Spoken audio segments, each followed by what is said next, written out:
வணக்கம் நண்பர்களே. இன்னைக்கு நிஃப்டி 50 பார்த்தீங்கன்னா, ஒரு 247 பாயிண்ட் நெகட்டிவ்ல தான் க்ளோஸ் ஆயிருக்கு. ஒரு பெரிய மூவ்மெண்ட்டே இல்ல. ட்ரெண்ட்லயே பாருங்க, அப்படியே பார்த்தீங்கன்னா ஒரு ஃப்ளாட்டா இருக்கு. சொல்லப்போனா படுத்து தூங்குற மாரியே தூங்கிட்டு இருக்கு. இன்னைக்கு ஆக்சுவலா வீக்லி எக்ஸ்பைரி வேற. ஒரு பெரிய வோலடைல் இருந்துச்சுன்னா, ட்ரேடர்ஸ்க்கு எல்லாமே ஒரு நல்ல ஒரு ப்ராஃபிட் கிடைச்சிருக்கும். இன்னைக்கு எந்த ஒரு ப்ராஃபிட் யாருக்குமே கிடைச்சிருக்க சான்ஸ் ரொம்ப கம்மி தான். ஏன்னா, ஒரு ஏறுறது, இறங்குறது, ஏறுறது, இறங்குறது. ஒரு 5 பாயிண்ட் 10 பாயிண்ட் தான். ஏறுறதும், இறங்குறதும் இதே மாரியே ஒரு ஃப்ளாட்டான இதிலே போயிட்டே இருக்கு. இது நம்ம எதிர்பார்த்தது தான். யுஎஸோட ஃபெட் மீட்டிங் வந்து நடந்தது நேத்திக்கு. அதில வந்து பார்த்தீங்கன்னா, இப்போ 0.25 பேசிஸ் பாயிண்ட் வந்து டிக்ரீஸ் பண்ணியிருக்காங்க. பிஃபோரா பார்த்தீங்கன்னா 4.5ன்னு இருந்துச்சு. இப்போ வந்து பார்த்தீங்கன்னா 4.25ஆ டிக்ரீஸ் பண்ணியிருக்காங்க. இதனால எல்லாம் ஏறும்னு எதிர்பார்த்தாங்க. பட் என்னன்னா டோட்டல் ஆப்போசிட்டா போயி எல்லாமே இறங்கிட்டு இருக்கு. இது இன்னும் இறங்கறதுக்கு சான்சஸ் இருக்குன்னு தான் சொல்றாங்க. ட்ரெண்ட்லயே பாருங்க, இன்னைக்கு கன்டினியூஸா பார்த்தீங்கன்னா 4வது நாளு நல்ல ஒரு டவுன்ஃபால். இன்னைக்கு இறங்கிட்டு க்ளோஸ் ஆகும்போது பார்த்தீங்கன்னா ஒரு பாசிட்டிவ் ட்ரெண்ட்லேயே க்ளோஸ் ஆயிருக்கு. புல்லிஷ் கேண்டில் தான் போட்டிருக்கு. தொடர்ந்து பார்ப்போம் இது எந்த அளவுக்கு போகுதுங்கிறத. இது இறங்கறதுக்கு தான் அதிக சான்சஸ் இருக்குன்னு தான் எல்லாரும் சொல்கிறாங்க. வெயிட் பண்ணி பார்த்துட்டு எந்த ஒரு ஸ்டாக்ஸும் அதுக்கப்புறமா செலக்ட் பண்ணி பை பண்ணிக்கலாம். இன்றைக்கி சென்செக்ஸ் பார்த்தீங்கன்னா ஒரு 964 பாயிண்ட்டு நெகட்டிவில் தான் க்ளோஸ் ஆகிருக்கு. காலையில் பார்த்தீங்கன்னா ஒரு 1000 பாயிண்ட்டுக்கு மேலே நெகட்டிவில் இருந்துச்சு. இப்போ பார்த்தீங்கன்னா ஒரு 964 பாயிண்ட் நெகட்டிவில் இருக்குது. நிஃப்டி பேங்க் பார்த்தீங்கன்னா ஒரு 563 பாயிண்ட் நெகட்டிவில் க்ளோஸ் ஆகிருக்கு. நிஃப்டி ஐடி ஃப்ளாட்டாகவே க்ளோஸ் ஆகிருக்கு. எந்த ஒரு அப்பும் இல்லை, டவுனும் இல்லை. அடுத்தது வந்து பார்த்தீங்கன்னா நிஃப்டி ஃபார்மா மட்டும் பார்த்தீங்கன்னா இன்றைக்கி நல்ல ஒரு பாசிட்டிவில் க்ளோஸ் ஆகிருக்கு. கிட்டத்தட்ட ஒரு 383 பாயிண்ட்டு பாசிட்டிவில் க்ளோஸ் ஆகிருக்கு.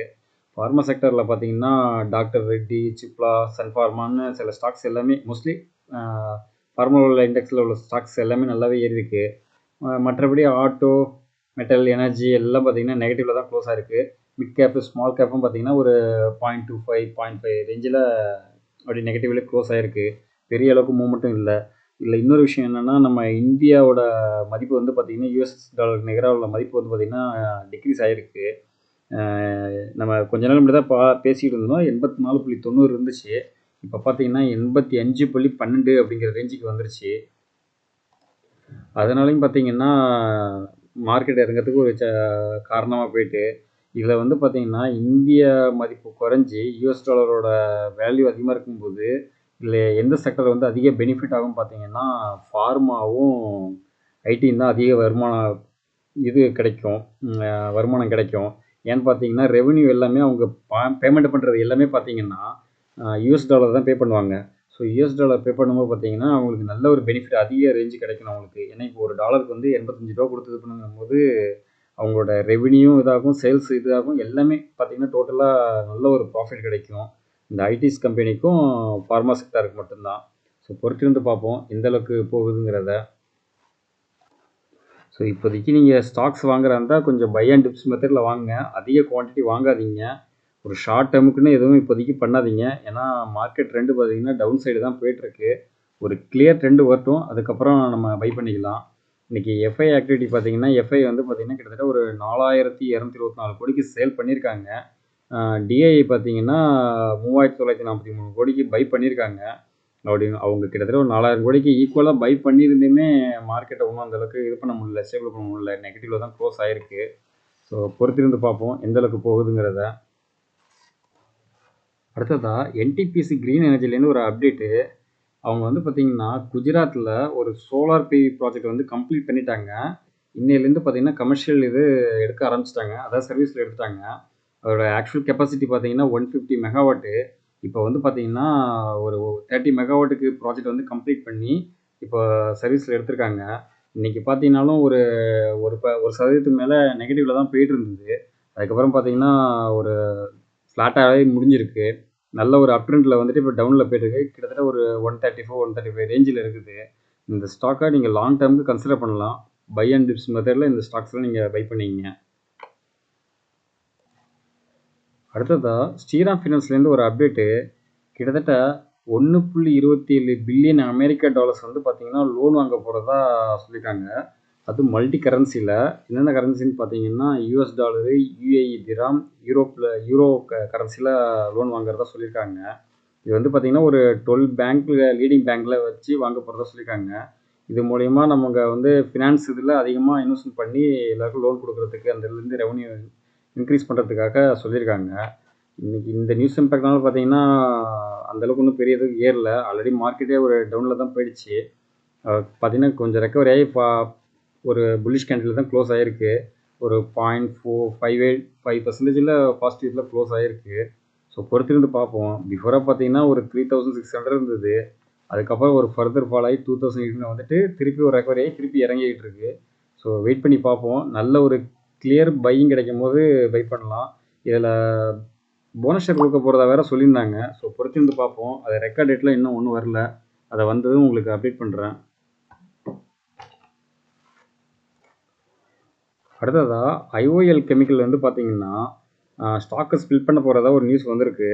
அது டிசம்பர் 27 அன்னைக்கு போர்ட் ஆஃப் டைரக்டர்ஸ் வந்து மீட்டிங் வைக்க போகிறாங்க. அது எந்த ரேஷியோவில் பிரிக்க போகிறது என்னங்க பற்றி டிஸ்கஸ் பண்ண போகிறாங்க. ஸோ இந்த ஒரு நியூஸ் இம்பேக்ட்னால பார்த்தீங்கன்னா இன்றைக்கி ஒரு கிட்டத்தட்ட ஒரு 8% வரைக்கும் நல்ல ஒரு புல்லிஷ் கேண்டில் போட்டிருக்கு. ப்ரீவியஸாக பார்த்தீங்கன்னா ஒரு 520 ரேஞ்சிலேருந்து ஃபர்தராக ஃபால் ஆகிட்டு கிட்டத்தட்ட ஒரு 340 ரேஞ்சு வந்துட்டு இப்போ திருப்பி ஒரு 440 கிடச்சிருக்கு. கிட்டத்தட்ட ஷார்ட் டைமில் பார்த்தீங்கன்னா ஒரு 100 ருபீஸ் ஏறி இருக்குது. ஸோ பொறுத்திருந்து பார்ப்போம். இந்த ஸ்டாக் ஸ்பிளிட்டுக்காக இதை போய் வாங்கணும்னு அவசியம் இல்லை. நல்ல ஒரு பையிங் ரேஞ்சு வரும்போது இப்போ வாங்கிக்கலாம்.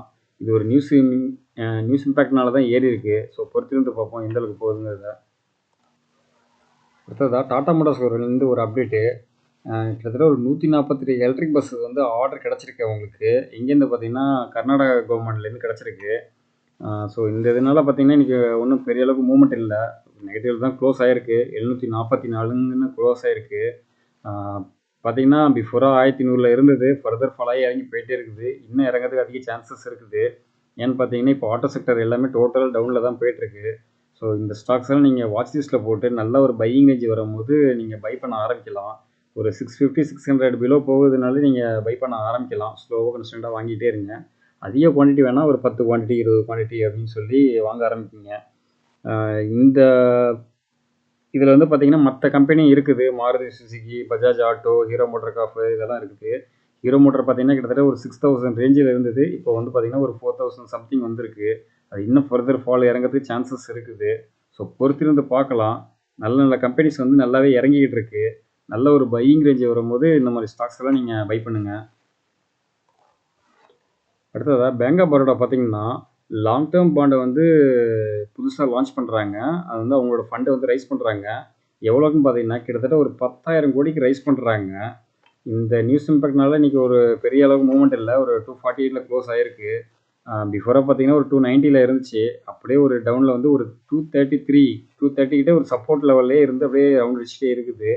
இது மேலே வந்து பிரேக் அவுட் ஆகி மேலே ஏற மாட்டேங்குது. ஒரு 260 மேலே ஏறவே மாட்டேங்குது. ஒரு மேலே போகுது, ஏதாவது ஒரு நியூஸ் வந்துடும், கீழே இறங்குது. இதே மாதிரியே போயிட்டுருக்கு.